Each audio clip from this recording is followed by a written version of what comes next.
Hello everyone, my name is Lauren Bush. I am married to my high school sweetheart, John Bush, and I am the mom of 9 amazing kids. In my pre-doTERRA life, I was a medical ICU nurse. About 95% of my patients were trached and ventilated, so you could kind of say respiratory care is my thing. And so while I know part of the invitation as to why I'm here today is because of my medical background, I actually want to start off with sharing information that I have learned because of my most precious title, which that is of mom. But when my daughter Chloe was 9 months old, she was diagnosed with a really scary respiratory issue. The thought process for me as a mom and a medical ICU nurse is that we get a diagnosis, we'd receive some medication, and we kind of go on with our way. The problem was that's not really how it went. The doctors couldn't figure out what was causing her attacks. They couldn't figure out why the medication wasn't working. They couldn't figure out what was going to happen if she stayed on the amount of medication that she was on for any prolonged period of time. And in fact, we actually got to a point where the doctor said, we don't know how to help. So I found this amazing quote that actually sums up our journey, which is, if you're unable to understand the cause of the problem, thank you, it is impossible to solve it. You see, at the beginning of our journey, I actually had a friend ask, are you open to trying essential oils? And unfortunately, my ego totally got in the way. I thought, you have no idea how sick my child is, and you have no idea how smart I am. I am a nurse. If there was something that was going to help my child, me or my colleagues would have already heard of it. And my ego got in the way for 3 years. 3 years of sleepless nights, 3 years of watching my daughter suffer, until we got to the point of complete and utter desperation. And then I opened up, and I said, yes, I'm willing to try essential oils. And while our very first essential oil experience was enough to make me an instant believer, it was the lifestyle changes that came along with doTERRA that made the greatest impact on my daughter's health. You see, I'm a little bit ashamed to admit, but I had a very toxic routine in my house. So all of my crunchy mamas who are watching this right now, please try hard not to cringe too bad and know that I have learned so much. You see, my daily routine looked a little bit like this. Every single day, I'd come downstairs and I'd light a couple candles because ambiance. Then I'd go and I would check all of the plugins in my house and I'd see if they needed new cartridges. I'd then grab my bottle of Febreze and I sprayed every single soft surface in my house. A couple times a week, I'd put down carpet powder because even the carpet needed to smell good to me. When it came to laundry, I actually chose my laundry detergent based on how strong my clothes would smell when they came out of the wash versus how clean my clothes came out of the wash. In fact, that's how I chose my laundry detergent and my fabric softener and the Bounty bar that was in the dryer and the extra little smelly pellets that I poured into the washing machine. It was that bad, guys.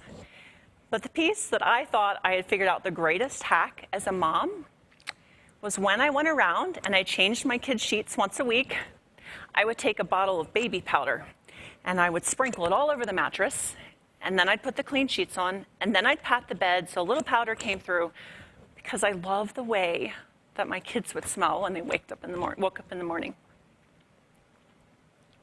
I didn't know that what I was doing to make my house feel and smell like home was causing the problems that we were so desperately looking for solutions for. So let's really talk about the cause of disease. And there's 2 really big culprits that I want to focus on. One is nutritional deficiency. It's a big one. Second is chemical exposure. Some might argue that genetics play a big part in this, but I want you to think of genetics like this. What was your grandmother exposed to while she was pregnant with your mama? What was your mama exposed to while she was pregnant with you? And then what are you being exposed to now? Because all of those influences, all those chemical exposures influence our genetics. In your lifetime now, the things that you're exposed to, which Nicole just kind of touched base on, trigger things called epigenetics. We can turn certain genes on and we can turn certain genes off. So here are 2 amazing articles, and believe it or not, they were published 1 year apart. First one's from ABC News, and it says, oh, the average woman is exposed to about 168 chemicals on a daily basis.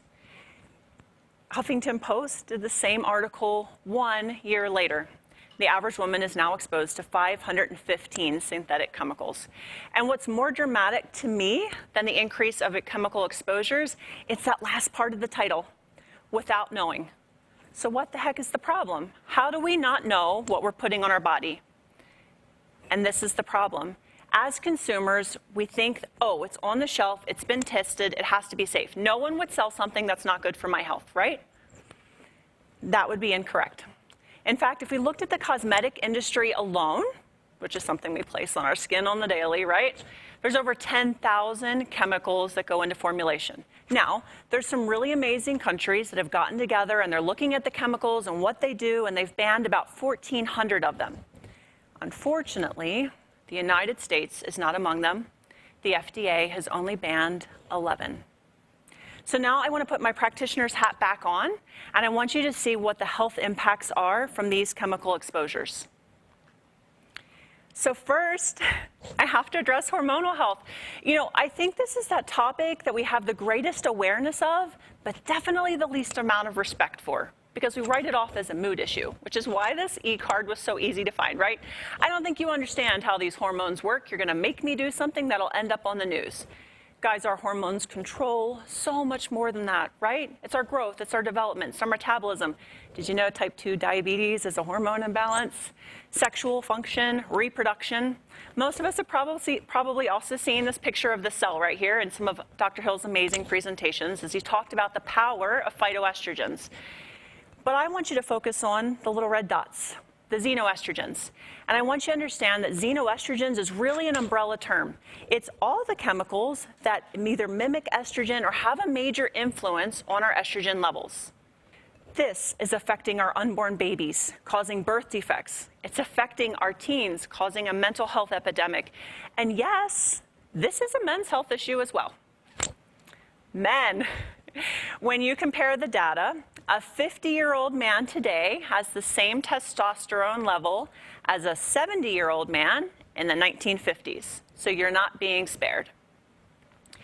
I know part of what I love is science and research. I could do it all day long. And I'm sure there's a big group of you that are like, yes, throw it at me. I could do 1,000 slides. Sounds good, right? And then there's the other half of you going, please don't do more science and research. So I summed it up all in one slide, and both groups are going to be happy. I want you to know that there are tens of thousands of research articles on exactly what the chemicals do to our body.